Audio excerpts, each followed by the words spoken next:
শ্মশান ঘাটে সেই ছেলেই তুই, জ্বালবে রে তোর চিতা।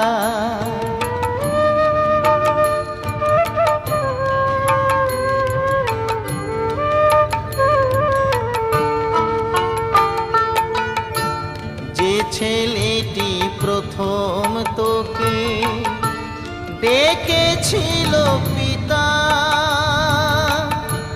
শ্মশান ঘাটে সেই ছেলেই তুই, জ্বালবে রে তোর চিতা। পুড়বে রে তোর সাধের দেহ, কর্ম